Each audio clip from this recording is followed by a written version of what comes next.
ಜೊತೆ ವಿಷ್ಣು ಸರ್ ಜೊತೆ 100 ಡೇಸ್ ಕೊಟ್ಟು ಡೈರೆಕ್ಟರ್ ನಾಗಣ್ಣ ಅವರಿದ್ದಾರೆ. ಅವರಿಬ್ಬರು ಜೊತೆಯಲ್ಲಿ ನಾವು ನಿರ್ಮಿಸ್ತಾ ಇರೋ ಚಿತ್ರ ಭಾರ್ಗವ. ಆ ಭಾರ್ಗವ ಚಿತ್ರನ 3 ಜನ ಸೇರಿ ನಾವು ನಿರ್ಮಿಸ್ತಾ ಇದ್ದೀವಿ. ನನಗೆ ತಿಳಿದ ಮಟ್ಟಿಗೆ ಇದು ದೊಡ್ಡ ಮಟ್ಟದಲ್ಲಿ ಒಂದು ದೊಡ್ಡ ಹಿಟ್ ಆಗುತ್ತೆ ಅನ್ನೋ ಲಕ್ಷಣ. ಯಾಕೆಂತಂದರೆ ಅದಕ್ಕೆ ನಾವು ಇಟ್ಟಿರತಕ್ಕಂಥ ಟೈಟ್ಲು ಅಭಿನವ ಭಾರ್ಗವ. ಅದೇ ಆ ಟೈಟ್ ಇರೋಕ್ಕೆ ನಾನು ಉಪೇಂದ್ರ ಅವ್ರನ್ನ ಕೇಳಿದೆ, ಭಾರ್ಗವ ಅಂತ ಟೈಟ್ ಇಡೋಣ. ಅದು ನಾವು ಆ್ಯಕ್ಚುಲಾಗಿ ಅವತ್ತು ರಥಸಪ್ತಮಿಗೆ ಅವ್ರ ಮನೆಗೆ ಹೋಗ್ತಾ ಇದ್ದೆ ನಾನು ನಮ್ಮ ನಾಗಣ್ಣ ಜೊತೆ.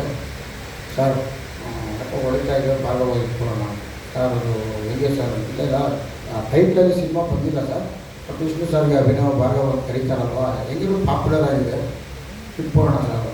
ಸರಿ ಸರ್, ಅಲ್ಲಿಂದ ಫೋನ್ ಮಾಡಿ ಚೇಂಬರಲ್ಲಿ ಟೈಟ್ಲನ್ನ ಫೋನಲ್ಲೇ ರಿಜಿಸ್ಟರ್ ಮಾಡಿಬಿಟ್ಟು ನಾನು ಉಪೇಂದ್ರ ಅವ್ರ ಮನೆಗೆ ಹೋಗ್ಬಿಟ್ಟು ಮಾತಾಡ್ತಾ ಈಗ ಕಥೆಯೆಲ್ಲ ನಮ್ಗೆ ಓದ್ತಾ ಆಗಿ ನಾನು ಯಾವತ್ತೂ ಉಪೇಂದ್ರ ಅವ್ರನ್ನ ಯಾರೇ ಬಂದಾಗಲಿ ಅಣ್ಣ ಅಂತಲೇ ಕೇಳಿ. ವಯಸ್ಸಲ್ಲಿ ನನಗಿನ್ನ ಒಂದು ವರ್ಷ ಚಿಕ್ಕವರು ದೊಡ್ಡವರಲ್ಲ, ಅದೇನೋ ಗೊತ್ತಿಲ್ಲ ಒಂದು ಗೌರವ ಅವ್ರಿಗೆ ನನಗೆ.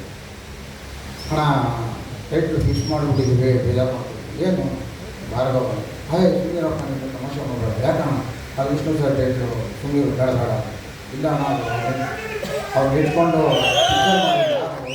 ಈಗ ಮಾಡಿ ಏನಪ್ಪ ನಿನ್ನ ಧೈರ್ಯ ನನಗೆ ಧೈರ್ಯ ಬರ್ತಿಲ್ಲ ಇಲ್ಲ ಅಂತ ಅವರೆಲ್ಲ ಹೇಳಿ ಮಾಡಿದಾಗ ಅವರೊಂದು 2 ನಿಮಿಷ ಯೋಚನೆ ಮಾಡಿ, ಸರಿ ಏನೋ ಆಸೆ ಪಡ್ತಾ ಇದ್ದೀರಾ, ಅವ್ರ ಆಶೀರ್ವಾದ ಹೇಳ್ತಾರೆ ಇದೇ ಮೇಲೆ, ಸೊ ಆಕೆ ಓಕೆ ಡನ್ ಅಂತೇಳಿ ಅವ್ರು ಒಪ್ಕೊಂಡು ಆ ಡೇಟನ್ನ ಇಟ್ಕೊಂಡು ಸಿನಿಮಾ ಮಾಡಿದ್ವಿ. ಈಗಾಗಲೇ 80% ಸಿನಿಮಾ ಮುಗಿದೋಗಿದೆ. ನಾವು ₹1,000 ಅಷ್ಟೇ ಬ್ಯಾಲೆನ್ಸು. ಅದನ್ನು ಒಂದು ಒಳ್ಳೆಯ ದಿನ ನೋಡಿ ಸಿನಿಮಾ ರಿಲೀಸ್ ಮಾಡಬೇಕು ಅಂತ ಈಗಾಗಲೇ ನಿರ್ಧಾರ ಮಾಡಿದ್ದೀವಿ.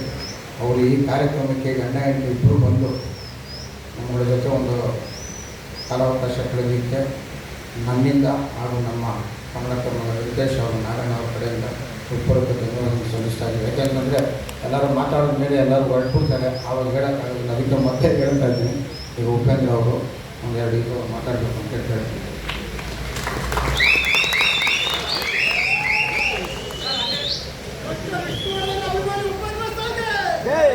ಎಲ್ಲರಿಗೂ ನಮಸ್ಕಾರ. ಸರ್, ತುಂಬ ವಿಶೇಷ ಅನ್ನಿಸ್ತಿದೆ ಈ ಪ್ರೋಗ್ರಾಮ್ ನನಗೆ. ಯಾಕೆ ಹೇಳಿ, ಮೊದಲನೇದಾಗಿ ನಮ್ಮ ಪ್ರೊಡ್ಯೂಸರ್ ಬಾಬು, ಫಸ್ಟ್ ಟೈಮ್ ಇವನ್ನ ಡೈರೆಕ್ಟ್ ಮಾಡಿದಂಥ ಬಾಬು ನನ್ನ ಸಿನಿಮಾ ಇಂಡಸ್ಟ್ರಿಗೆ ಡೈರೆಕ್ಟ್ರಾಗಿ ಪರಿಚಯ ಮಾಡಿಕೊಂಡಂಥ ಡೈಲಾಗ್ ರೈಟರ್ ಆಗಿದ್ದಾಗ ತರಲೆ ನನ್ನ ಮಗ ಜಗ್ಗೇಶ್ ಅವ್ರು ಮಾಡಿರೋಂಥ ಸಿನಿಮಾ, ಅದಕ್ಕೆ ಪ್ರೊಡ್ಯೂಸ್ ಮಾಡಿದ್ರು ಇವರು. ಆ ಪಿಕ್ಚರ್ ನನ್ನ ಫಸ್ಟ್ ಡೈರೆಕ್ಟ್ರಾಗಿ ಸ್ಟಾರ್ಟ್ ಮಾಡಿ, ಅದಾದಮೇಲೆ ನಿಮಗೆಲ್ಲ ಗೊತ್ತು ತುಂಬ ಸಿನಿಮಾ ಡೈರೆಕ್ಟ್ ಮಾಡಿದೆ. ಆಮೇಲೆ ಇನ್ನೊಂದು ಕೆಲವು ವಿಷಯಗಳು ಹೇಳ್ತೀನಿ ಅಷ್ಟೇ. ವಿಷ್ಣು ಸರ್ ನಿಂತಾಗ ಒಂದು ಗ್ಲಿಮ್ಸ್ಗಳು ಬರುತ್ತೆ, ಅದನ್ನು ಹೇಳ್ತೀನಿ. ನನ್ನ ಲೈಫಲ್ಲೇ ನಾನು ಫಸ್ಟ್ ಟೈಮ್ ಸಿನಿಮಾ ನೋಡಿದ್ದು ವಿಷ್ಣು ಸರ್ ಸಿನಿಮಾ, ಅದು ನಾಗರ. ನಾನಿನ್ನು ಚಿಕ್ಕ ಹುಡುಗ, ಅದು ಹೆಂಗೆ ಜ್ಞಾಪಕ ಐತೆ ಅಂದರೆ, ನಮ್ಮಮ್ಮ ಇನ್ನೊಂದು ಸಿನಿಮಾ ಕರ್ಕೊಂಡು ಹೋಗಿದ್ರು ವಿಷ್ಣು ಸರ್ ಸಿನಿಮಾಗೆ. ಅಲ್ಲಿ ನಾನು ಥಿಯೇಟ್ರಲ್ಲಿ ಅಮ್ಮ ರಾಮಾಚಾರಿ ಅಂತ ಕೂಗ್ತಾ ಇದ್ದಂತೆ. ಅಂದರೆ ನಾನು ಅವಾಗ ಗೊತ್ತಾಯಿತು ನನ್ನ first cinema Ramachari Vishnu sir ನೋಡಿರೋದು ಅಂತ. ನೋಡಿ, ಅದೇನೋ ಗೊತ್ತಿಲ್ಲದೇನೋ ಅವರ ಬರ್ತ್ಡೇನೂ ಹಂಚ್ಕೊಂಡಿದ್ದೀನಿ. ನಾನು ಹುಟ್ಟಿದ್ದು ಸೆಪ್ಟೆಂಬರ್ 18. ಯಾವಾಗ ಬರ್ತ್ಡೇ ಮಾಡಬೇಕಾದ್ರು ನಾನು ಅವ್ರಿಗೆ ಸಿಕ್ಕಿದಾಗೆಲ್ಲ ಹೇಳ್ತಿದ್ದೆ, ಸರ್ ನಾವು ಒಂದ್ಸತಿ ಇಬ್ಬರು ಸೇರಿ ಬರ್ತ್ಡೇ ಮಾಡಬೇಕು ಅಂದಾಗ, ನಾವು ಸೇರೋ ದಿನ ಎಲ್ಲ ಬರ್ತ್ಡೇ ಬಿಡಿ ಅನ್ನೋರು. ತುಂಬ ಸತಿ ಅವ್ರ ಮನೆಗೆ ಹೋಗ್ತಿದ್ದೆ. ಏನಂದರೆ ಅವ್ರ ಮಾತುಗಳು ಕೇಳಬೇಕು. ಅವರು ತುಂಬ ಒಳ್ಳೆ ಮಿಮಿಕ್ರಿ ಆರ್ಟಿಸ್ಟ್, ನಿಮ್ಗೆ ಗೊತ್ತಾ? ಸಿಕ್ಕಾಪಟ್ಟೆ ಅದ್ಭುತವಾದ ಮಿಮಿಕ್ರಿ. ಎಲ್ಲರನ್ನು ಹೆಂಗೆ ಮಿಮಿಕ್ರಿ ಇಮಿಟೇಟ್ ಮಾಡೋರು ಅಂದರೆ, ನಾನು 1 ಅವರ್ ನೋಡ್ತಾ ಅವ್ರನ್ನ ಕೂತ್ಕೊಂಡ್ಬಿಡ್ತಿದ್ದೆ, ಅಷ್ಟು ಚೆನ್ನಾಗಿ ಮಾಡೋರು ಅವರು. ಅದ್ರ ಮತ್ತಲ್ಲಿ ಒಳ್ಳೆ ಡೈಲಾಗ್ ಹೇಳೋರು ನಿಜವಾಗ್ಲು. ಏನಂದರೆ ಎಷ್ಟು ಚೆನ್ನಾಗಿತ್ತಂದರೆ, ಅದೆಲ್ಲ ಗೊತ್ತಿರ್ಬೋದು ನಿಮಗೆ, ಭಾಳ ಫೇಮಸ್ ಡೈಲಾಗು. ಒಬ್ಬ ಮನುಷ್ಯನಿಗೆ ಯೋಗ ಬರುತ್ತೆ, ಅದನ್ನು ಉಳಿಸ್ಕೊಳ್ಳೋ ಯೋಗ್ಯತೆ ಇರಬೇಕು. ಯೋಗ್ಯತೆ ಎರಡೂ ಇದ್ರೇ ಈ ಸಿನಿಮಾ ರಂಗದಲ್ಲಿ ಜನ ಚಪ್ಪಾಳೆ ತಟ್ಟೋದು ಅಂತ.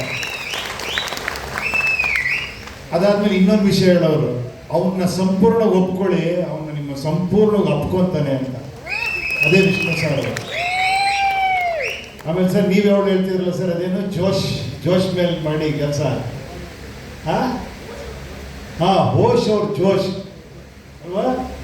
ಏನಂದ್ರೆ ಸ್ಟ್ರೆಸ್ ಮಾಡ್ಕೊಂಡು ಸಿನಿಮಾ ಮಾಡಬೇಡಿ, ಖುಷಿಯಾಗಿ ಸಿನಿಮಾ ಮಾಡಿ ಅಂತ ಎಲ್ಲರನ್ನೂ ಖುಷಿಯಾಗಿಡೋರು. ಒಂದೇ ಒಂದು ಭಾಳ ವಿಶೇಷ ನನಗೆ ಯಾವಾಗ ಅನ್ಸೋದೇನೆಂದರೆ, ಸಿನಿಮಾಲಿ ಆಡಿಯನ್ಸ್ ಹೋಗಿ ಪಿಕ್ಚರ್ ನೋಡಿ ಒಬ್ಬ ಸ್ಟಾರಿಗೆ ಅಭಿಮಾನಿ ಆಗ್ತಾರೆ, ಅದು ಮಾಮೂಲಿ. ಬಟ್ ಇವ್ರ ವಿಶೇಷ ಏನು ಅಂದ್ರೆ ಇವ್ರ ಜೊತೆ ಪಿಕ್ಚರ್ ಮಾಡಿರೋ ಪ್ರೊಡ್ಯೂಸರ್ ಎಲ್ಲರೂ ಫ್ಯಾನ್ಸೇ ಇವ್ರಿಗೆ.